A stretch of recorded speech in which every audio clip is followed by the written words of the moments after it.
Hello dear friends, welcome to my channel SSR Ilmistan. आज physics का दूसरा लेक्चर है और आज के टॉपिक्स कुछ यूं हैं: circular motion, centripetal force, centrifugal force, linear momentum, laws of motion, impulse.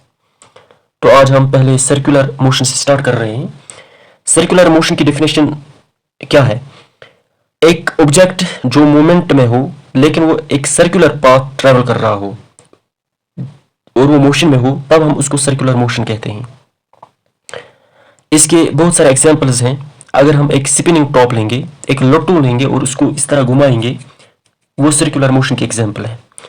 एक वॉच लेंगे, उसमें मिनट हैंड, सेकंड हैंड या फिर आवर हैंड एक फैशन में चलता है, एक सर्कुलर फैशन में चलता है, इसको हम कहते हैं सर्कुलर मोशन। इसी तरह कोई बंदा सर्कुलर ट्रैक पे चल रहा है, या सैटेलाइट्स जो होते हैं जो अर्थ के इर्द गिर्द घूमते हैं, उनमें भी सर्कुलर मोशन है।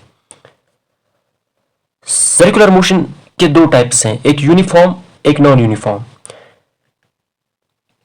यूनिफॉर्म और नॉन यूनिफॉर्म में क्या फ़र्क है, मुझे नहीं लगता कि आपको ज़्यादा इसमें समझने की ज़रूरत है, क्योंकि कल मैंने बहुत सारी चीज़ें आपको बताई हैं। यहाँ पे अगर हम ये एक बंदा अगर इस सर्कुलर मोशन में चल रहा है तो इसके यहाँ पे 4 सेक्शंस हैं। अगर इस बंदे ने ये पार्ट 1 घंटे में निकाला, ये पार्ट 2 घंटे में निकाला, ये पार्ट, ये सेक्शन आधे घंटे में निकाला और ये 1.5 घंटे में निकाला, तो इसका कोई पैटर्न नहीं रहा, क्योंकि ये तो सेक्शंस बराबर हैं, इनका जो डिस्टेंस है या लेंथ है बराबर है, लेकिन टाइम बराबर नहीं है, क्योंकि इसमें ये कुछ टाइम लेता है, इसमें कुछ और टाइम लेता है, इसमें कुछ और टाइम लेता है और इसमें कुछ और टाइम लेता है। तो इस सर्कुलर मोशन को हम कहेंगे ये नॉन यूनिफॉर्म सर्कुलर मोशन है। अब इसके बरअक्स अगर हम देखेंगे यूनिफॉर्म सर्कुलर मोशन, तो हम वहां क्या देखेंगे कि ये जो पहला वाला सेक्शन है, इसने 1 घंटे में निकाला, दूसरा भी 1 घंटे में निकाला, तीसरा भी 1 घंटे में निकाला और चौथा सेक्शन भी 1 घंटे में निकाला। तो इस सर्कुलर मोशन को हम कहेंगे ये यूनिफॉर्म सर्कुलर मोशन है। ठीक है।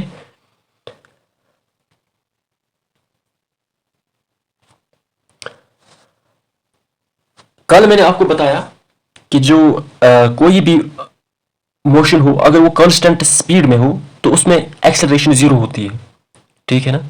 लेकिन यहां पे जो ये यूनिफॉर्म सर्कुलर मोशन है, इसमें एक्सेलरेशन है। Even if an object is in circular motion, it maintains a constant speed, जिसको हम यूनिफॉर्म सर्कुलर मोशन कहते हैं। इसमें एक्सेलरेशन है। क्यों है? अब आप ये कहोगे कि कल आपने कहा कि इसकी एक्सेलरेशन 0 है, अभी कह रहे हो कि इसकी एक्सेलरेशन है, तो ये क्या फंडा है? मैं आपको एक बात बताता हूं। मैंने आपको कल बताया जो वेलोसिटी है ना, ये वेक्टर क्वांटिटी है। क्या है? वेक्टर क्वांटिटी है, यानी कि इसमें मैग्नीट्यूड भी है और इसमें डायरेक्शन भी है। गो कि अगर इसकी स्पीड कांस्टेंट है, यानी कि इसकी स्पीड का जो मैग्नीट्यूड है ना वो कांस्टेंट है, लेकिन ये देखो ना, यहाँ पे ये पहले इस डायरेक्शन में जाने की कोशिश कर रहा है, यहाँ पे इस डायरेक्शन में जाने की कोशिश कर रहा है, यहाँ पे इस डायरेक्शन में जाने की कोशिश कर रहा है और यहाँ पे इस डायरेक्शन में जाने की कोशिश कर रहा है। तो हर जगह पे उसको वापस सर्कुलर फैशन में ही चलना है ना? तो डायरेक्शन चेंज हो रही है ना हर जगह पे, वरना तो ये टेंजेंशियली इस तरह जाएगा ना, तो हर जगह पे यहाँ पे कुछ काम हो रहा है। यानी वो क्या हो रहा है कि डायरेक्शन जो है वो चेंज हो रही है। अगर यहाँ इस मैग्नीट्यूड में बदलाव नहीं आ रहा है, लेकिन डायरेक्शन में जरूर बदलाव आ रहा है, और यही वजह है कि यहाँ पे हम कहेंगे rate of change of velocity is equal to acceleration. यहाँ पे मैग्नीट्यूड कांस्टेंट है लेकिन डायरेक्शन चेंज हो रही है, डायरेक्शन में वेरिएशन आ रही है, तो यहाँ पे हम कहेंगे कि यहाँ पे एक्सेलरेशन है। ये यूनिफॉर्म सर्कुलर मोशन का मैंने फंडा आपको सुनाया। ठीक है। तो अब जब आप लीनियर फैशन का कोई भी मोशन सुनो और आप सुनोगे कि उसमें कांस्टेंट वेलोसिटी है, तो आप कहोगे कि उसमें एक्सेलरेशन 0 है। लेकिन इसके बरअक्स अगर आप सुनोगे कि यूनिफॉर्म सर्कुलर मोशन है, तो आप कहोगे कि नहीं, उसमें क्या है, उसमें एक्सेलरेशन है। ये बात आपको याद रखनी है। ठीक है। अब इसमें देखिए, मैं आपको यहाँ पे एक एग्जांपल बता रहा हूं। इसमें डायरेक्शन क्यों तब्दील हो रही है, या फिर डायरेक्शन पे क्यों मतलब यहाँ पे फोकस है। मैं आपको एक एग्जांपल दूंगा। अगर यहाँ पे अर्थ है, ठीक है ना। और इसके इर्द गिर्द यहाँ से कोई सैटेलाइट है। ये किस तरह चल रहा है, इस तरह एक सर्कुलर फैशन में चल रहा है ना। लेकिन क्या जरूरी है कि ये अर्थ है और यहाँ पे ये कोई सैटेलाइट है, मून है या कोई आर्टिफिशियल सैटेलाइट है, तो क्या जरूरत है कि ये इसी फैशन को, इसी पैटर्न को फॉलो करे। ये तो टेंजेंशियल यहाँ पे भी जा सकता है ना, ये यहाँ पे भी जा सकता है ना, ये यहाँ से इसके बजाय यहाँ से भी जा सकता है ना। लेकिन ये सर्कुलर फैशन में क्यों चल रहा है? कोई फोर्स है जो इस सैटेलाइट को अपनी तरफ खींच रहा है। और वो फोर्स यहाँ पे क्या है? वो फोर्स है फोर्स ऑफ ग्रेविटी। क्योंकि हमने सुना है कि जो अर्थ है, अर्थ में ग्रेविटी है और इसी की वजह से जो सैटेलाइट है ये इसके इर्द गिर्द घूमता है। और वहां पे अगर कोई बंदा, उसके हाथ में एक थ्रेड है और थ्रेड के अगले हिस्से में एक स्टूल बंधा हुआ है और वो बंदा उसको इस तरह गोल गोल घुमा रहा है, तो वो भी इस तरह टेंजेंशियली जा सकता है। लेकिन हमारे हाथ में कंट्रोल है, वो इसको आगे नहीं धकेलने दे रहा है या फिर उसको वो एनर्जी नहीं दे रहा है कि वो उसको टेंजेंशियली वो स्टोन जाए। क्योंकि ये कंट्रोल हमारे हाथ में होता है कि वो जो स्टोन है वो एक सर्कुलर फैशन में ही मूवमेंट करता है। इसी तरह नेचुरली यहाँ पे जो अर्थ है, अर्थ के पास ये ग्रेविटी है, ये एक फोर्स फराहम करती है इस सैटेलाइट को, जिसको हम कहते हैं सेंट्रीपिटल फोर्स। क्या कहते हैं? सेंट्रीपिटल फोर्स, जो इसको हमेशा एक्ट करता है टुवर्ड्स इट्स सेंटर। यानी इस सैटेलाइट पे एक हमेशा एक फोर्स रहती है जो इस अर्थ का रहता है। उस फोर्स का नाम क्या है? सेंट्रीपिटल फोर्स, जो इसको टेंजेंशियली मूव नहीं करने देता है। ठीक है। और इसी वजह से ये अपने डायरेक्शन को बार बार चेंज करता है, बार बार चेंज करता है और एक सर्कुलर फैशन इख्तियार करता है। और जो इस फोर्स में, फोर्स अपने आप तो नहीं होती है ना, जब किसी चीज में एक्सेलरेशन होगी ना तभी उस पर फोर्स आएगा ना। जो ये फोर्स है इसको हम फोर्स भी कह सकते हैं, इसको हम एक्सेलरेशन भी कहेंगे। क्योंकि फोर्स किस चीज पे लगेगा? एक्सेलरेशन किस चीज पे लगेगा? किसी मास पे लगेगा, तब जाकर वो फोर्स बनता है। यानी एक एक्सेलरेशन या एक फोर्स इसको सेंटर की तरफ एक्ट हो रही है, जिसको हम कहते हैं सेंट्रीपिटल एक्सेलरेशन। और वही यहाँ पे इस स्लाइड में डिस्क्राइब किया हुआ है। ठीक है। और यही this acceleration is responsible for the continuous change in the direction of the object's velocity even if its speed remains constant। गो कि अगर इसकी स्पीड कांस्टेंट भी रहती है, इसकी वेलोसिटी कांस्टेंट भी रहती है, लेकिन इसकी डायरेक्शन में एक कंटिन्यूअस चेंज है और यही वजह है कि इसमें एक्सेलरेशन है। अब आपको समझ आया कि जो यूनिफॉर्म सर्कुलर मोशन है उसमें एक्सेलरेशन होती है। ठीक है। अब कोई बंदा साइकिल चला रहा है, ठीक है, और वो एक सर्कुलर पाथ पे साइकिल चला रहा है। देखिए यहाँ पे इसने अलग से दिखाया है, एक सर्कुलर पाथ है ना। ये बंदा जो है ये यहाँ से मिसाल के तौर पर अगर ये यहाँ पे होगा, ठीक है ना, जो ये इस कर्व पे आएगा ना, ये तो आसानी से यहाँ इस तरह जा सकता है ना, क्योंकि इसके पास एक स्पीड होगी ना। ये अपनी स्पीड को कांस्टेंट रखते हुए ये इधर को भी जा सकता है, लेकिन ये इधर की तरफ नहीं जाता है। ये खुद को बेंड करता है, ये खुद को सेंटर की तरफ बेंड करता है। जब ये खुद को सेंटर की तरफ बेंड करता है और इसको वो नेसेसरी जो वहां पे हमने सेंट्रीपिटल फोर्स पढ़ा और सेंट्रीपिटल एक्सेलरेशन पढ़ा, वो यहाँ पे इसका बेंड की वजह से, इसके बेंड होने की वजह से प्रोवाइड हो रही है इस साइकिलिस्ट को, ताकि वो इस सर्कुलर पाथ में बना रहता है। ठीक है, ताकि वो इस टर्न पे कंप्लीट चल सकता है, वो इससे बाहर नहीं आ सकता, वो टेंडेंशियल इस तरह आगे नहीं जा सकता है, वो इस सर्कुलर फैशन में ही आराम से स्मूथली चल सकता है। ठीक है ना। ये किसकी वजह से हुआ? जब उसने खुद को बेंड किया। ये किस रोड की बात है? जो कोई रोड बिल्कुल प्लेन है, ठीक है ना, और प्लेन है लेकिन कर्वड है। अब आप ये कह रहे होंगे कि प्लेन भी है कर्वड भी है, मैं आपको नेक्स्ट स्लाइड में बताऊंगा कि प्लेन और कर्वड में क्या फर्क है। देखिए, अगर एक साइकिलिस्ट बेंड होगा सेंटर की तरफ और उसको वो नेसेसरी सेंट्रीपिटल फोर्स या सेंट्रीपिटल एक्सेलरेशन प्रोवाइड होगी, जिसकी वजह से वो एक कर्व्ड पाथ पे बना रहेगा। लेकिन एक व्हीकल में, एक गाड़ी में बंदा खुद को क्या ही बेंड करेगा ताकि वो सेंट्रीपिटल फोर्स उसको प्रोवाइड होगा, क्योंकि उसका वजन तो बहुत ही कम होगा, 70 किलो होगा, 60 किलो होगा, लेकिन गाड़ी का तो व्हीकल का वजन बहुत ज्यादा है। तो हम क्या करते हैं, हम जो हमारे पास जो रोड्स होते हैं, इस तरह के रोड्स होते हैं। हमने अक्सर देखा है कि जो ये रोड का मतलब कर्व्स पे जो ये रोड का बाहरी किनारा है ना, ये थोड़ा सा उठा हुआ होता है बनस्बती जो इनर वाला इसका किनारा होता है। क्यों? ये उठा हुआ होता है और ये प्लेन ही होता है, यानी कि ये उसी लेवल पे होता है जिस लेवल से यहाँ से ये रोड आ रही है। लेकिन जो ये बाहरी वाला किनारा है ना, ये थोड़ा सा उठा हुआ होता है। जब ये उठा हुआ होता है ना, अब गाड़ी वाले को ये जो ड्राइवर है ना, इसको बेंड करने की खुद की मतलब जरूरत नहीं है, बल्कि जो व्हीकल है ये खुद अपने आप ही बेंड हो रही है, बिकॉज ऑफ यहाँ पे हमने रोड में जो एक इंक्लाइन यहाँ पे फराहम की है, या इसको हम कहते हैं एक बैंक हमने क्रिएट किया है, जिसकी वजह से व्हीकल अपने आप थोड़ा सा सेंटर की तरफ टिल्ट हुआ और इसको आसानी हुई, वो इस कर्व पाथ पे अच्छी स्पीड से जा सकता है, वो नेविगेट कर सकता है इस कर्व पे स्मूथली। ठीक है ना? ये यहाँ का जो ये बाहरी किनारा है, इसका थोड़ा सा उठा हुआ होना, इसको हम बैंकिंग अप्रोच कहते हैं, या इसको हम कैंट भी कहते हैं, CANT, कैंट भी कहते हैं। ठीक है ना? अगर ये नहीं होता और वहां से गाड़ी आती है, उसकी एक स्पीड होगी, अगर ये यहाँ से रोड बाहरी किनारा उठा हुआ नहीं होगा, तो वो पता है क्या होगी उस व्हीकल के साथ क्या होगा, वो इसके बजाय वो इस तरह जाएगा और वो सिकड़ होगा और वो बाहर इस तरह जाएगा रोड से, और वो डिरेल हो जाएगा, वो इस पटरी से बाहर आ जाएगा, रोड से बाहर आ जाएगा, और उसके एक्सीडेंट होने की बहुत ज़्यादा चांसेस है। और जो ये बाहर आना, इसको हम स्किडिंग कहते हैं। इसी को बचाने के लिए यहाँ पे रोड को उठाना बनस्बती इनर किनारे से ज़रूरी है। ठीक है? आई थिंक ये क्लियर है। ठीक है? अब चूंकि हमने सेंट्रीपिटल फोर्स, सेंट्रीपिटल एक्सेलरेशन पढ़ी है ना, लेकिन ये क्यों फराहम होती है या फिर ये क्यों ज़रूरी है? क्योंकि इस सर्कुलर मोशन में हमेशा एक ऑब्जेक्ट यहाँ की तरफ जाना चाहता है, यहाँ की तरफ जाना चाहता है, यहाँ की तरफ जाना चाहता है। जो ये बाहर की तरफ जाना चाहता है ना, इसी को हम कहते हैं कि ये सेंट्रीफ्यूगल फोर्स है। और इसी के अपोजिट हम काम कर रहे थे अभी, जो हम सेंटर की तरफ कर रहे थे, उसको हम सेंट्रीपिटल फोर्स कहते हैं।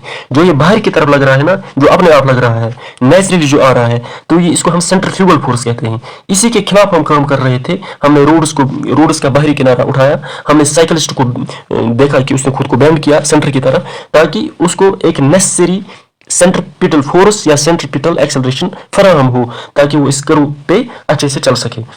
लेकिन यहाँ पे जो सेंट्रीफ्यूगल फोर्स है, वो इस सेंट्रीपिटल फोर्स के बिल्कुल अपोजिट होता है, यानी सेंट्रीपिटल फोर्स टुवर्ड सेंटर है और सेंट्रीफ्यूगल फोर्स आउटसाइड है। ठीक है ना? अब सेंट्रीफ्यूगल फोर्स के कुछ एग्जांपल्स मैं आपको बता दूंगा। ये हम रोजमर्रा जिंदगी में इस्तेमाल करते हैं, लेकिन हमें मालूम नहीं होता है। हम सेंट्रीफ्यूज में इस्तेमाल करते हैं, चर्निंग बटर और क्रीम उसमें इस्तेमाल करते हैं, ड्रायर ऑफ वॉशिंग मशीन इसमें इस्तेमाल होता है सेंट्रीफ्यूगल फोर्स। देखो, जब हम कपड़े धोते हैं वॉशिंग मशीन में, तो फिर वहां से हम जब कपड़ों को निचोड़ते हैं, फिर हम दूसरे सेक्शन में कपड़ों को डालते हैं, जिसको हम ड्रायर कहते हैं। उसमें कपड़े रखकर फिर क्या होता है, वो इस तरह गोल गोल घूमता है ना, तो उसमें जो मॉइस्चर होता है ना, वो उससे निकालता है, बाहर निकालता है। हमने अभी देखा ना, यहाँ पे सेंट्रीफ्यूगल फोर्स बाहर की तरफ लगता है। इस तरह जो यहाँ कपड़े में जो मॉइस्चर होता है ना, वो बाहर खींच जाता है और कपड़ा सूख जाता है। एक एग्जांपल। दूसरा एग्जांपल यहाँ पे सेंट्रीफ्यूज है। हमने देखा है ये जो टेस्ट ट्यूब्स हैं, जो टेस्टिंग लैब से आपने देखा होगा, जब आप कभी वहाँ पे कोई सैंपल देते हो, चेकअप के लिए जाते हो, तो फिर वो एक मशीन में उसको रखते हैं।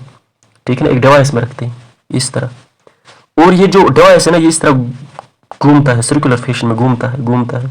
ठीक है ना? इस तरह घूमता है। तो इससे क्या होता है कि जो इसमें कोई भी जो इसमें सैंपल होगा, उसमें जो डेंसिटी होगी ना, जो डिफरेंट उनमें एक डिफरेंट डेंसिटी होगी ना, जब इस तरह गोल गोल घूमता है ना, सर्कुलर फैशन में घूमता है, तो वो अलग होती है। इसमें कुछ इम्प्योरिटीज होती हैं, वो अलग हो जाती है। अगर वो सैंपल से ज़्यादा उनमें वजन होगा, तो वो नीचे आकर बैठ जाती है। तो ये सेंट्रीफ्यूज में इसका एप्लीकेशन इस तरह है। अब चर्निंग ऑफ बटर आपने देखा होगा, जब हम दूध घर में, हम ऑलमोस्ट सबों के पास ही शायद ये एक्सपीरियंस होगा, जिसको हम कश्मीर में दून कहते हैं। हम उसको एक वो मट्ठा चलाते हैं, तो फिर उसमें इस तरह की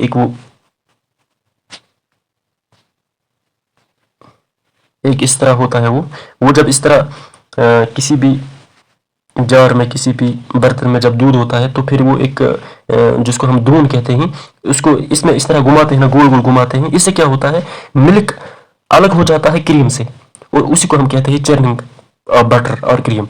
तो उसमें भी क्रीम चूंकि अलग होता है ना मिल्क से, तो वो बाहर की तरफ इस तरह बाहर की तरफ जाता है, और मिल्क इससे अलग हो जाता है, बाहर की तरफ जाता है। कौन, क्या बाहर की तरफ जाता है, क्रीम।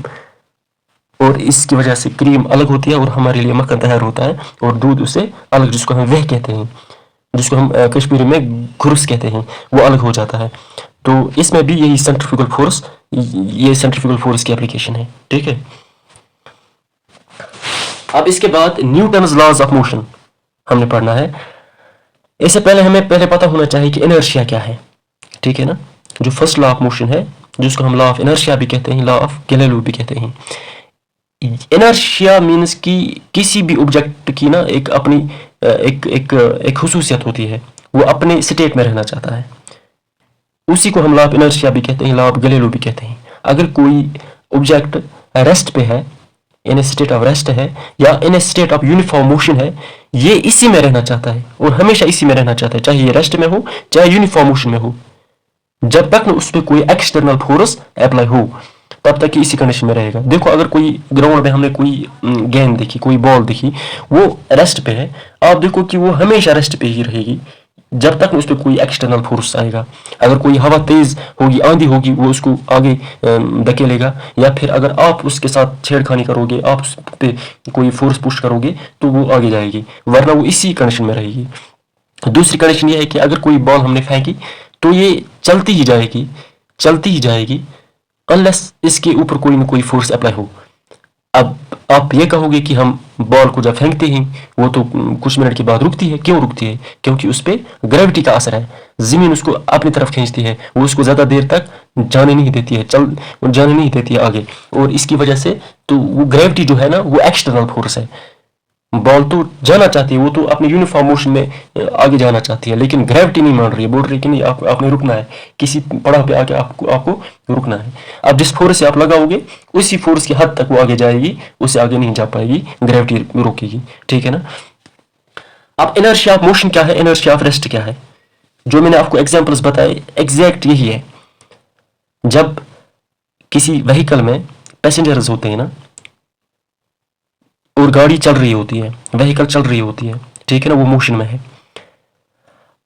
अचानक ड्राइवर ने ब्रेक्स अप्लाई किए, क्योंकि हम भी चल रहे थे ना, क्योंकि हम तो बज़ाहिर स्टेट ऑफ रेस्ट में हैं, लेकिन हम उस फ्रेम का एक हिस्सा है, उस सिस्टम का एक हिस्सा है जो 60 किलोमीटर पर आवर चल रही है, व्हीकल का हिस्सा है ना हम, तो हम भी चल रहे हैं, लेकिन बज़ाहिर हम बैठे हुए हैं, लेकिन हम जिस सिस्टम का हिस्सा है हम भी चल रहे हैं। और अचानक जब ये सिस्टम बैठ जाता है, जब इस सिस्टम पे हम ब्रेक्स अप्लाई करते हैं, इस फ्रेम पे ब्रेक्स अप्लाई करते हैं, व्हीकल पे ब्रेक्स अप्लाई करते हैं, तो क्या होता है कि हमारी बॉडी तो अभी हमारी बॉडी टेंड करती है कि हम और अभी मतलब मोशन में ही रहे, लेकिन वहां पे जो सिस्टम है, वहां पे जो गाड़ी है, व्हीकल है, इसमें ब्रेक्स लगी हुई है, और अचानक जब ब्रेक लगती है हमें एक झटका सा लगता है और हम आगे की तरफ जाते हैं। तो हम रेस्ट में नहीं आना चाहते, हम मोशन में ही रहना चाहते हैं, तो इसको हम कहते हैं इनर्शिया ऑफ मोशन। ठीक है ना। और इसके उल्ट ये होता है जब हम गाड़ी में होते हैं और गाड़ी रेस्ट पे हो और वो अचानक से स्टार्ट होकर आगे की तरफ मोशन में आ जाए, तब हमें एक और झटका लगता है और हम पीछे की तरफ थोड़ा सा हमें एक पुश लगता है, और हम उस वक्त चाहते हैं कि हम इन स्टेट ऑफ रेस्ट है और हमारी जो बॉडी है ये रेस्ट में ही रहना चाहती है, और अचानक हमें जब व्हीकल आगे को जाती है और हम इसके अपोजिट में पीछे को हमें एक झटका महसूस होता है, उसको हम कहते हैं इनर्शिया ऑफ रेस्ट। और इनर्शिया ऑफ रेस्ट यहाँ पे एक दूसरी एग्जांपल है, जब हमारे घर में कारपेट होता है ना, हम उसको बाहर निकालते हैं, हम एक स्टिक ले आते हैं और हम उस कारपेट पे उसको बीट करते हैं। ठीक है ना। जब हम उस पे बीट करते हैं, उसमें जो डस्ट होती है ना, वो रेस्ट पे होती है, लेकिन हम स्टिक से उस कारपेट पे मारते हैं तो कारपेट की डायरेक्शन या फिर उसमें मूवमेंट आता है, वो अंदर की तरफ आता है ना, तो जो इसमें डस्ट होता है ना, वो इन स्टेट ऑफ रेस्ट होता है, वो वहीं रहता है, और इस तरह से वो जब कारपेट अंदर की तरफ आता है और डस्ट अपनी ही जगह पे रहना चाहता है, वो कारपेट से अलग होता है, और उस वजह से हमारा कारपेट साफ होता है, और इस चीज को हम कहते हैं फिजिक्स में इनर्शिया ऑफ रेस्ट, क्योंकि डस्ट तो रेस्ट में रहना चाहती है, और हम जब उसके खिलाफ काम करते हैं, हम पीटते हैं उस कारपेट को, और वो कारपेट से जुदा होती है। तो ये इनर्शिया ऑफ रेस्ट है। इसके बाद नेक्स्ट टॉपिक जो है लीनियर मोमेंटम। लीनियर मोमेंटम का आप सिंपल फंडा देखो कि इसकी डिफिनेशन ये है कि लीनियर मोमेंट किसके बराबर होता है, mass into velocity, in a product of mass and velocity. Mass, चूंकि हम इसका यूनिट भी देखेंगे यहीं पे, मास का ऐसा यूनिट क्या है, किलोग्राम, ठीक है ना। वेलोसिटी क्या है, मीटर पर सेकंड। अब लीनियर मोमेंटम का जो यूनिट है वो क्या बनेगा, किलोग्राम मीटर पर सेकंड।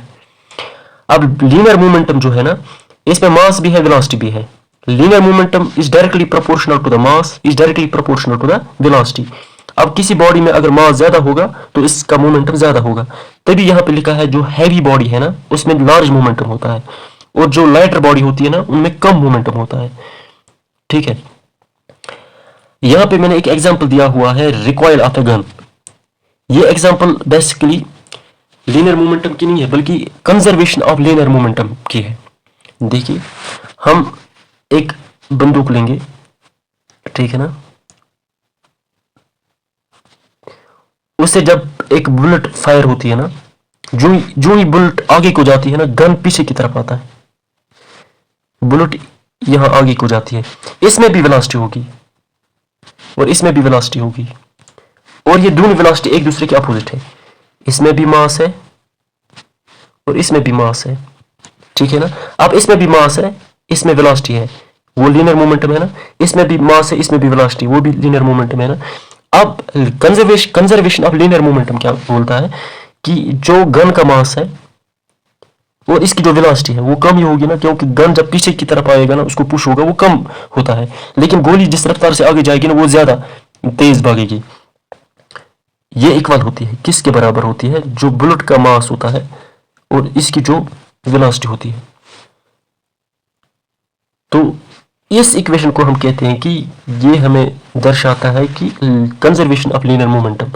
अगर हमें पता करना हो कि हमें बुलेट का मास पता हो, गन का भी मास पता हो, और हमें ये पता हो कि जो किस वेलोसिटी से गन पुश बैक हुआ, तो हमें वेलोसिटी ऑफ बुलेट पता चलेगा। या अगर हमें वेलोसिटी ऑफ बुलेट पता हो तो मास भी पता हो, मास ऑफ गन भी पता हो, तो हमें यह पता चलेगा कि जो वेलोसिटी है गन की, वो ये किस रफ्तार से बैक पुश हुआ, ये हमें पता चलेगा, क्योंकि ये बराबर होता है इसका। ये जब हम इक्वेट करते हैं ये बराबर आता है। तो इस इक्वेशन को हम कहते हैं law of conservation of linear momentum, ठीक है ना। अब लीनियर मोमेंटम में वेलोसिटी है, ठीक है ना।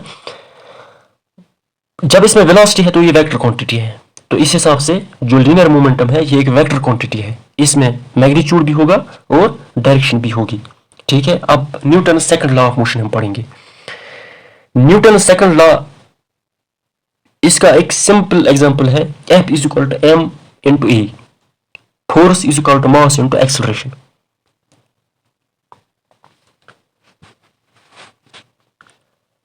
ये इसका सिंपल है, या फिर इसको इस तरह भी लिखते हैं, A is equal to F by m, ठीक है ना। ये भी Newton second law of motion कहता है।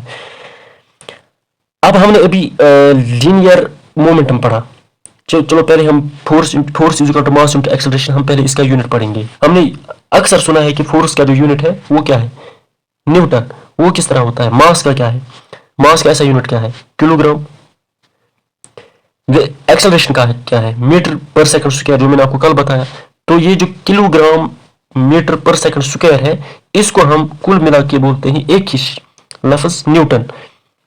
अगर आपको कोई बोलेगा, पूछेगा कि न्यूटन किसके बराबर होता है, इसका एग्जैक्ट वैल्यू क्या है, वो है kilogram metre per second square. जो मैंने आपको ये E is equal to F by m बताया है, ये यहाँ पे आपको क्लियर होगा। यहाँ पे it can be written in this form as well, E is equal to F by m। अब इसकी दूसरी डेफिनेशन ये है, हमने अभी पढ़ा लीनियर मोमेंट किसके बराबर है, m into v, mass into velocity. अगर हम इसका करेंगे ना, rate of change of linear momentum, और rate of change of momentum वो भी किसके बराबर आता है ना, मास तो मास है ना, मास में कोई तब्दीली तो नहीं आएगी ना, मास तो मास ही है। वेलोसिटी अपॉन टाइम यानी rate of change of velocity वो किसके बराबर आता है, एक्सेलरेशन, ये भी तो फोर्स है ना। तो rate of change of momentum भी हमें फोर्स देता है और तभी जाकर ये बनता है F is equal to mass into acceleration. ठीक है। अब second I think last but one topic impulse है। इम्पल्स हम किसको कहते हैं? इम्पल्स आई से डिनोट होता है। ये किसके बराबर होता है? Force acted for a short duration, duration means time, force into time, ये इसकी डेफिनेशन है। Impulse is equal to force into time. अगर फोर्स ज्यादा होगा, टाइम बहुत कम होगा, कम टाइम में अगर बहुत ज्यादा फोर्स मिलेगा ना तो वो इंसान को हर्ट करता है। लाइक अगर कोई बैटर अपने बैट से बहुत ही तेज कोई शॉट लगाता है ना और सामने बिल्कुल इसकी कोई फील्ड है, अगर उसके हेड पे लगेगा या अगर इसके हाथ पे भी लगेगा तब भी वो हर्ट हो जाएगा, क्योंकि फोर्स बहुत ज्यादा है और टाइम बहुत कम। तो इसको हम इम्पल्स कहते हैं। इस चीज से बचने के लिए हमने बहुत सारी चीजें देखी हैं। पहले हम इसका यूनिट देखेंगे। फोर्स हमने अभी देखा, फोर्स का क्या है यूनिट, ऐसा यूनिट न्यूटन। टाइम का क्या है सेकंड। तो इम्पल्स का क्या हुआ न्यूटन सेकंड। अब न्यूटन का क्या है अभी हमने पढ़ा, kilogram metre per second square है ना, और इनटू सेकंड, ये सेकंड और इसका एक सेकंड खत्म हो जाएगा और बचेगा क्या, किलोग्राम मीटर पर सेकंड। अब इम्पल्स का जो यूनिट है वो है न्यूटन सेकंड और किलोग्राम मीटर पर सेकंड या न्यूटन सेकंड। ठीक है ना। अब इम्पल्स की क्या एग्जांपल्स हैं? अगर कोई बंदा बॉल को कैच कर रहा है ना, तो आप अक्सर देखना कि वो जब कैच कर रहा है, जो ही वो बॉल को पकड़ता है वो अपने हाथों को अपनी बॉडी की तरफ ले आता है आहिस्ता आहिस्ता, ताकि वो इस इम्पल्स का जो ये फोर्स है ना वो इसको कम कर सके, वो इस इम्पल्स को कम कर सके, तभी वो अपने हाथों को अपनी बॉडी की तरफ ले आता है ताकि वो हर्ट ना हो। ये इसकी एग्जांपल है। दूसरा है कि शॉक एब्जॉर्बर्स इन व्हीकल्स। आपने अक्सर देखा है कि रोड जब ठीक ना हो, उसमें गड्ढे हो, तो जब व्हीकल चलता है तो वो कब गड्ढे में गिरे, उसका टायर कब नहीं गिरे, ये इंसान को नहीं पता होता है। लेकिन आमतौर पर जो अंदर पैसेंजर बैठा होता है उसको हार्डली महसूस होता है कि कितना गड़ा बड़ा था कितना नहीं था, क्योंकि व्हीकल्स में शॉकर्स होते हैं या शॉक एब्जॉर्बर्स होते हैं जो पता नहीं चलने देते। या एथलीट जो होते हैं ना, वो क्या यूज करते हैं, वो जब जंपिंग करते हैं या फिर कोई और काम करते हैं तो मतलब उनके पास एक मैट्रेस होता है या कुशन्स होते हैं, डनलोप होता है। जब वो जंपिंग करते हैं तो जब उस पे आके गिरते हैं as compare to body, as compare to earth, तो उनमें हर्ट होने की चांसेस बहुत कम होते हैं, बल्कि नहीं होते हैं, वहां पे हर्ट नहीं होते हैं, बल्कि अगर वो अर्थ पे डायरेक्ट टकराए उस रफ्तार से तो वो हर्ट होंगे। और यही वजह है कि व्हीकल्स में एक तो शॉक एब्जॉर्बर्स होते हैं, दूसरा जिस सीट पे हम बैठे होते हैं उसमें भी एक डनलोप या गद्दा होता है ताकि हम हर्ट ना हो। ये इम्पल्स रहा। अब इसके बाद Newton's third law, I think ये लास्ट स्लाइड है, Newton's third law of motion, that every action has an equal and opposite reaction. इसका मतलब ये नहीं है कि अगर आप किसी को तमाचा मारो तो वो भी आपको वापस तमाचा मारेगा, ये अक्सर मैंने सुना है, ऐसा नहीं है। बल्कि जिस रफ्तार से आप किसी चीज पे फोर्स लगाओगे ना, जिस बॉडी पे आप लगाओगे वो बॉडी भी आपको पलट के उसी रफ्तार से वापस रिएक्शन देगी। यानी आपने किसी के मुंह पे चमेट लगाई तो वापस उस मुंह ने भी वापस एक फोर्स मतलब रिएक्शन के तौर पर जो वहां पे फोर्स होगा वो आपके हाथ पे भी लगेगा। तो इसको हम कहते हैं कि to every action there is equal and opposite reaction. अब इसकी एग्जांपल्स क्या है, जो मैंने पहले आपको कहा था लीनियर मोमेंटम में रिकॉइल ऑफ द गन जो है ना, ये किसकी एग्जांपल है, न्यूटन्स थर्ड लॉ की एग्जांपल है। और वहां पे मैंने आपको law of conservation of momentum के बारे में आपको बताया, इसलिए वहां पे रिकॉइल ऑफ द गन की एग्जांपल मैंने बताई। और यहाँ पे जिस रफ्तार से आपने गोली फेंकी, जो कि गोली का जो मास है वो कम होता है, उसका बहुत ही कम वजन होता है, और जो गन होता है उसका वजन बहुत ज्यादा है, जो इसमें वेलोसिटी आएगी ना वो कम आएगी क्योंकि उसका मास ज्यादा है।